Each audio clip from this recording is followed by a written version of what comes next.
Today's lesson is prosopagnosia, understanding face blindness.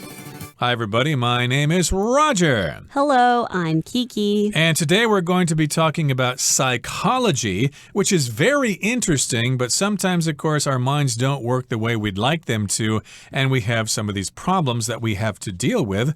The one we're talking about today is a condition called prosopagnosia, and you may have never heard that word before. I certainly did not know that word before I began preparing for our lesson for today, but that is all about face blindness, the inability to recognize people's faces and to distinguish them from each other.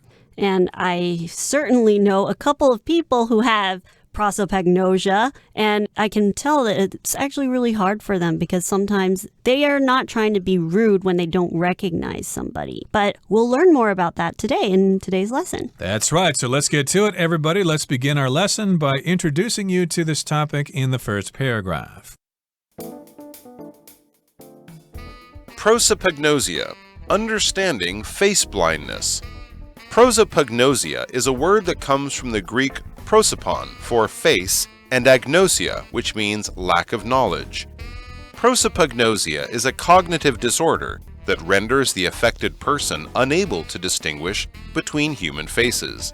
However, while it's commonly called face blindness, it doesn't actually have anything to do with impaired vision.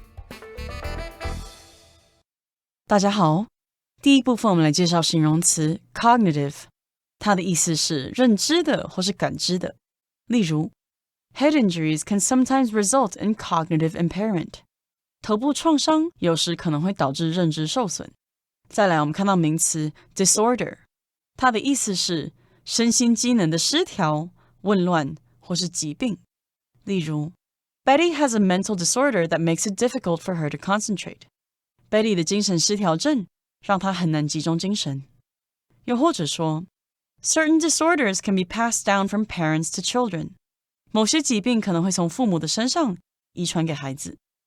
下一个我们看到动词 render， 意思是致使、造成或是给予、提供。例如 Years of wear and tear rendered the device inoperable. 多年的使用和磨损使得这个设备再也无法操作了。或是 The earthquake rendered thousands of people homeless. 地震造成好几千人无家可归。接下来我们看到单字 impaired， 它是形容词，指的是受损的、削弱的、身体或智力有缺陷的。例如 Eric was born with impaired hearing, and that is why he wears hearing aids all the time. Eric 天生听力受损，这正是为什么他一直戴着助听器。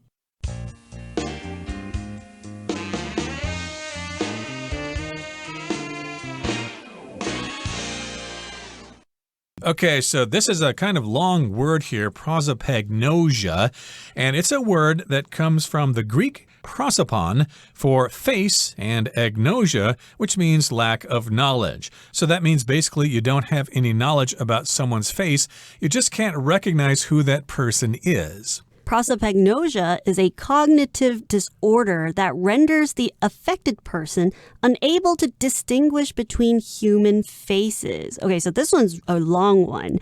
And basically, when you have a cognitive disorder, cognitive has to do with your brain and how your brain functions. So sometimes we can do cognitive puzzles. If we do puzzles or Sudoku, for example, those are ways to help our cognitive functions. Right, so cognitive has to do with cognition, which is the process in which the mind learns things through thinking and through experience and through the senses and things like that.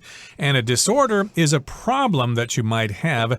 It's not a disease. We use the word disorder usually when we talk about psychological problems like ADD, attention deficit disorder. And in this particular case, we're talking about prosopagnosia, which is a cognitive disorder, a problem with thinking, and it renders the affected person unable to distinguish between human faces. So here to render just means to have the result of something. It results in the affected person, the person who has this problem, to be unable to distinguish between different faces. I can't tell which one is John and which one is Tina. I can't tell the difference. So my sister and I, we sound very similar on the telephone. And a lot of times when people call us, it's hard for them to distinguish who is who. Exactly. Just to be able to identify one thing from another, to distinguish between one thing and another.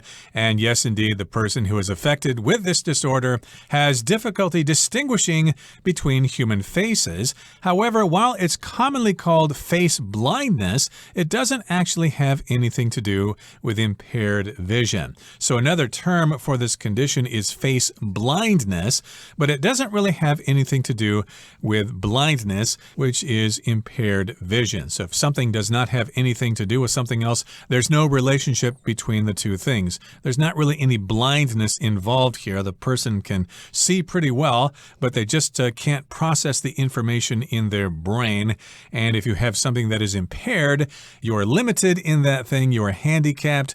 And you could talk about impaired hearing, for example, if you're kind of deaf and you are communicating with sign language. Or you might have impaired vision and you might need some kind of operation to fix your eyes so you can see better. And sometimes when we don't want to have anything to do with something, you can also use that to describe not wanting to have anything to do with someone when they've done something really bad to you, or the person, maybe just their integrity is wrong. So you don't want to have anything to do with that person. Exactly, like my ex-girlfriend had an affair with a doctor, and now I don't want to have anything to do with either one of them. Although I certainly can distinguish between their faces. If I see them, I'm going to be very angry. Okay, that brings us to the end of the first part of our lesson for today. Let's move on now to the second part. A person with prosopagnosia can see faces, but they can't discriminate between the facial features of different people. In other words, while they can see the features of a face, their brains can't properly organize that information. This is known as associative prosopagnosia. To people with this disorder, all faces seem similar. In fact, they often can't recognize family members or even themselves in mirrors or photographs. There's also a more severe form known as apperceptive prosopagnosia that makes affected individuals not only unable to distinguish facial features, but even unable to interpret facial expressions. This can cause considerable communication difficulties and social misunderstandings. 第二部分我们看到动词 discriminate 指的是区分或是辨别。举例来说 It is important to let children learn how to discriminate good or bad. 让小孩学习如何辨别好坏非常重要。再举一个例子 Dogs can discriminate the facial expression of humans. 狗可以辨别人类的面部表情。接下来我们看到单字 severe 它是形容词，指的是十分严重的或是严厉的。例如There is supposed to be a severe storm this weekend, so we should plan to stay home. 这个周末应该会有严重的暴风雨，所以我们应该计划待在家。又或者说 Severe typhoons caused extensive flooding. 剧烈的台风造成大规模水灾。最后我们看到名词 misunderstanding 它的意思是误会或是误解。举例来说 The fight between Dave and Jonathan was based on a misunderstanding. Dave 和 Jonathan 的争执起于一场误会。再举一个例子 I think Sheila was very angry with me, but it was just a misunderstanding. 我觉得 Sheila 很生我的气，但这只是一场误会而已。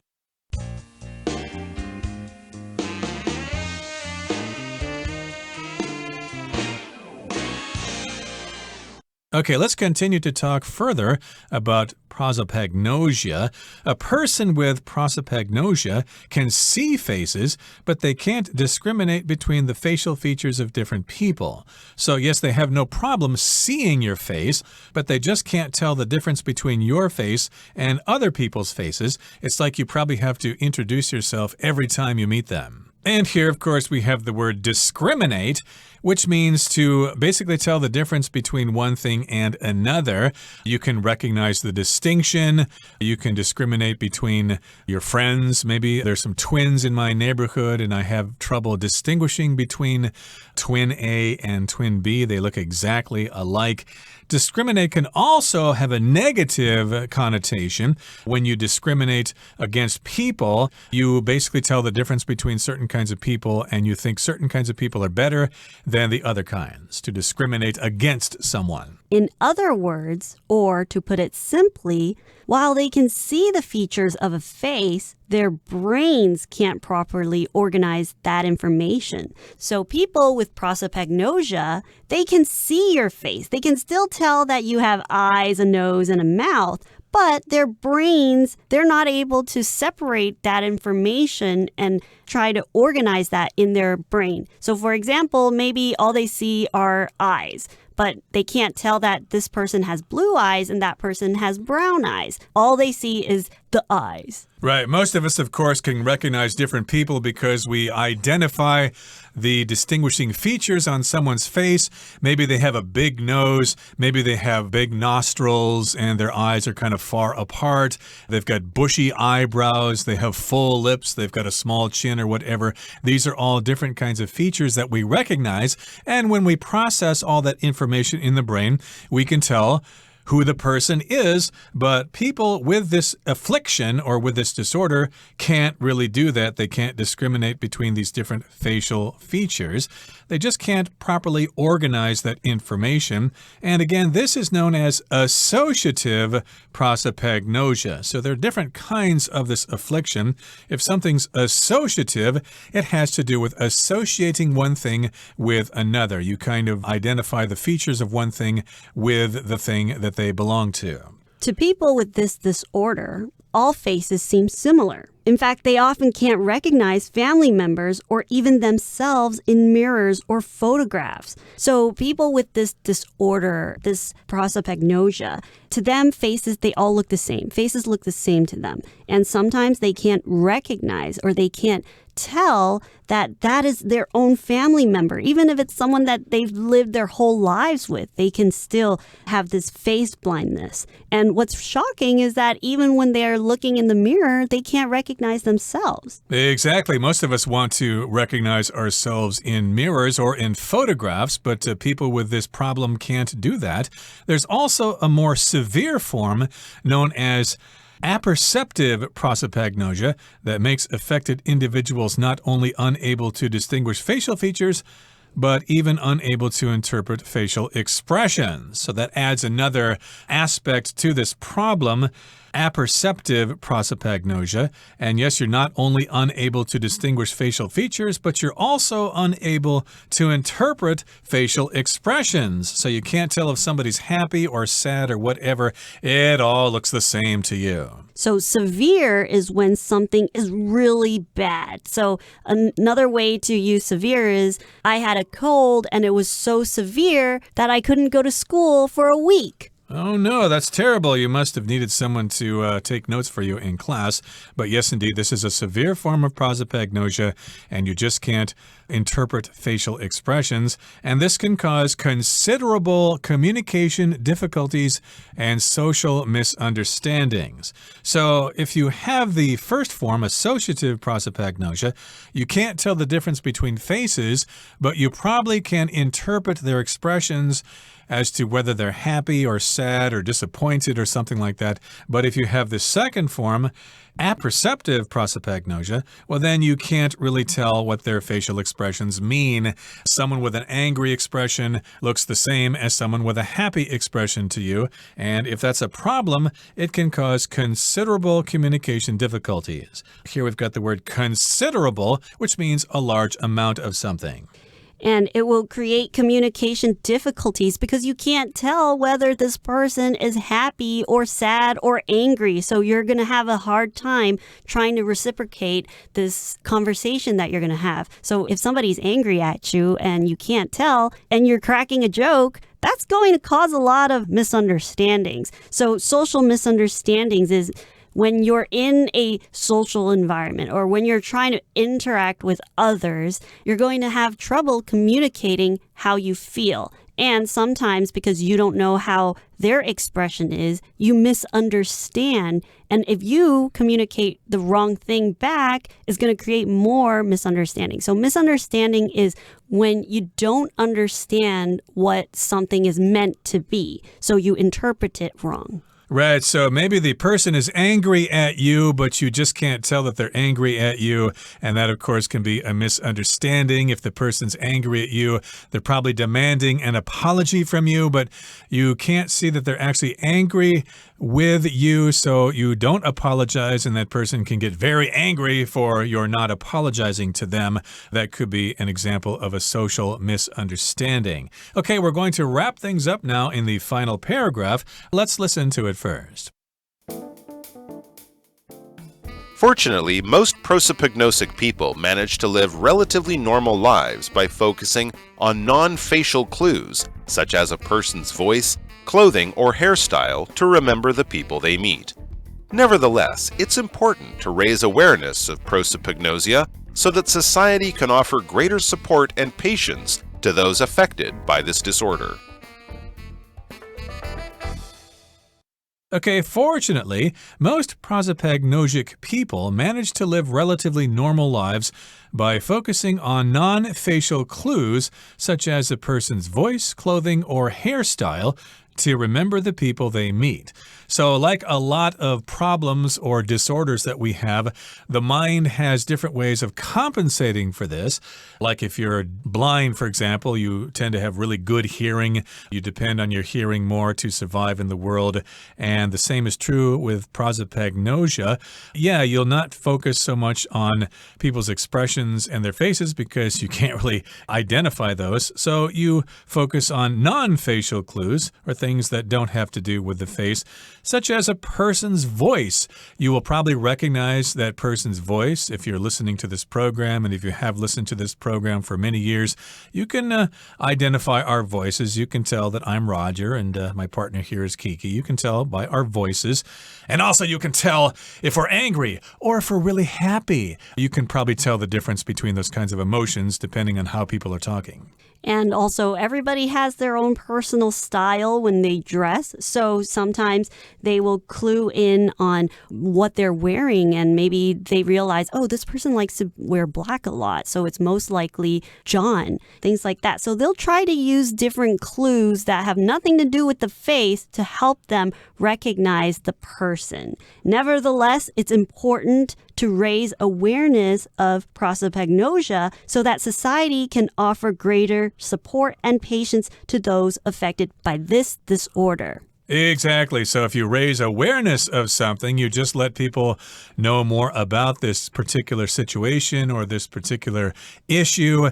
And you don't just tell people, but of course, you maybe put TV shows on the internet or something like that so people can become more aware of this problem. They have documentaries on various platforms out there, and so people will become more aware of this problem, and then the people who suffer from this won't feel so ashamed, and they'll be able to come out in public more because they'll feel that people understand them more, and people don't think that there's something really wrong with them.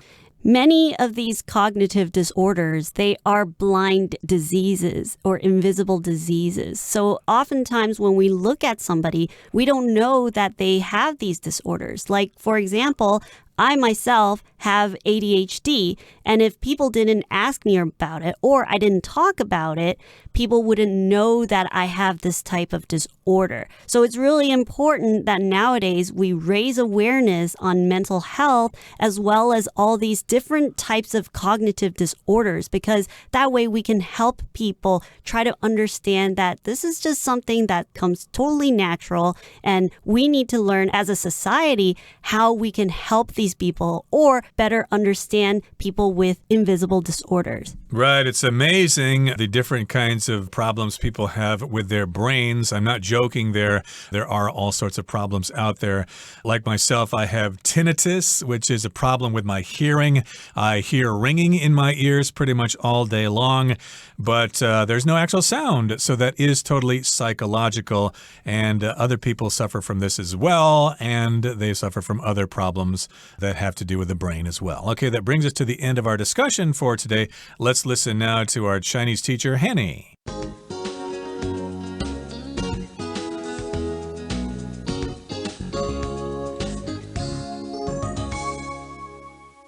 各位同学大家好，我是 Hanny。 我们来看今天的文法重点。课文第一部分的第二句写道，脸孔失认症是一种认知障碍，使得患者无法区分人的面孔。那文中用到 cognitive disorder 去表达认知障碍，其中的 disorder 它是指说身心机能的那种失调啊、紊乱或是疾病的意思。那我们来学习它的字首字根。好，当我们看到 ORD或者是 ORDER 或是 ORDIN 这一类的字根，它就有次序、命令或者是安排、符合等等的意思。那么在 disorder 这个字当中，字首 DIS 这是否定字首，那么 order 表示次序，合在一起 disorder 就是混乱、凌乱，它也有失调、紊乱、疾病的意思。那我们顺便补充有这一类字根的单字哦。第一个补充的是coordinate， 它的字首 CO 表示相同，那么 ORDIN 表示顺序， ATE 可以是动词字尾或者是名词字尾，那么 coordinate 当动词它就有协调啊、使调和的意思，那么当名词则常常用复数形来指坐标。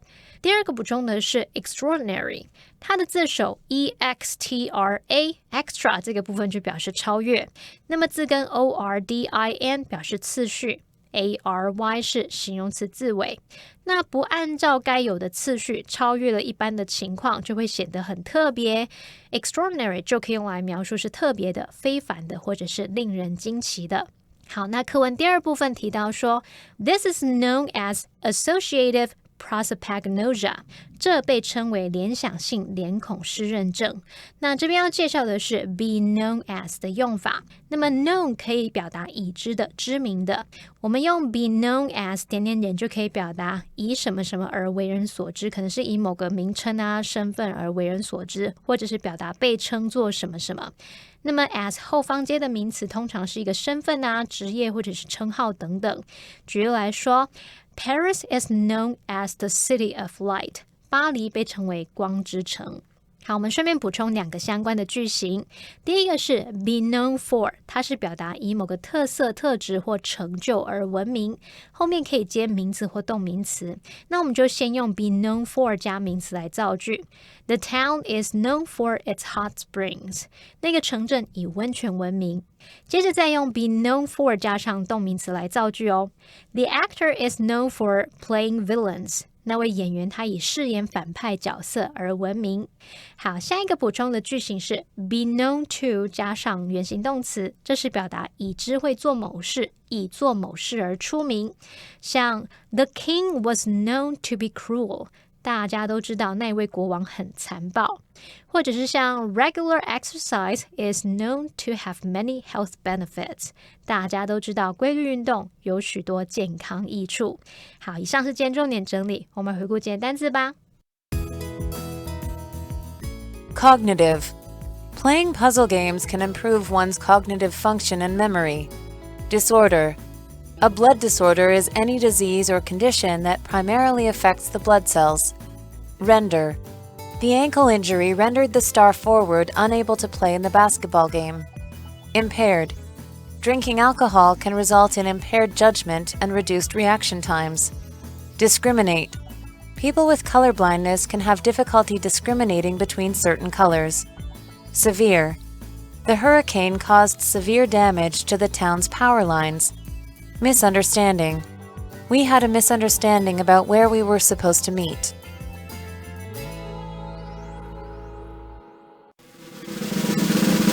Discussion starter starts now! Here's our discussion starter. What are some actions we could take to help people with face blindness, and how would they help? I think it's possible that sometimes people with prosopagnosia, they might come up to you and tell you that, oh, I really don't know who you are. But some people, they might come off as impatient and they'll reply, we just met yesterday. How can you not know? I think from the reciprocating end or from our end, we should not jump to conclusions. We should be patient and try to understand what's going on. Maybe they're not going to tell you right away the disorder they have, but our reaction doesn't have to be so negative. Right. Don't take it personally if somebody doesn't recognize you. You need to step back and think, hey, maybe this person has prosopagnosia or maybe a mild form of it or something like that, and that's why they don't remember me because we met just yesterday. Don't take it personally. Sometimes people are pretty sensitive about your not remembering their name or something like that, so be patient because they might actually have this problem. Well, that brings us to the end of another edition of our program, and please make sure you join us again next time. From all of us here, I am Roger. I am Kiki. See you next time.